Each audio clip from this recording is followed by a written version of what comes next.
Здравствуйте, компания Прогрессавто и обзор мини-трактора Исеки ТУ-205. Такой вот красавчик к нам приехал. Сохранность отличная, наработка небольшая. Думаю, по шинам видно, что в принципе трактор почти не использовался. Ну, либо износ. Очень маленький благодаря использованию очень бережному. Трехточечка. Колея у нас на таких тракторах в районе 100 сантиметров. Трехточка, повторюсь. Без дополнительных гидрорегулировок, максимально простая и надежная. Фреза 140 сантиметров. Ножи, кстати, в состоянии новых, то есть полностью новые ножи.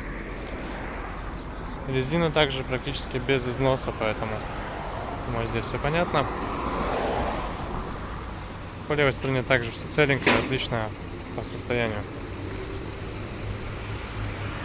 Наработка 1050 моточасов. Соответственно, ровно 1000, как и обычно на японцах, выглядит, как будто трактор практически не использовался.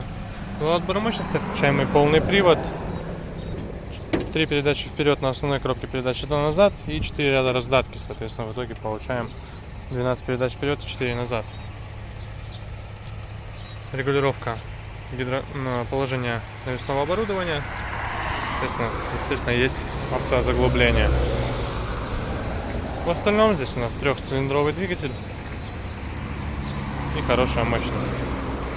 Трактор очень приличный, Исеки. Один из самых любимых нашими клиентами. За то, что есть у него подушка на двигателе. За счет этого вибрации никакой практически в тракторе нет. Именно не передается она на водителя, скажем так. По запуску. Собственно, весь запуск без свечей. Идеально трактор запускается. Вот о чем я, кстати, и говорил. То есть двигатель у нас сам по себе где-то отдельно от нас там вибрирует. Я при этом сижу и не чувствую вибрации абсолютно. Работает он достаточно ровно. Видим, на газ отзывается отлично. Никаких при этом проблем с выхлопом и тому подобных вещей нет. Поэтому вот такой вот тракторочек приехал к нам в Прогрессавто. Напомню, Исеки ТУ-205. Непосредственно его шильдик.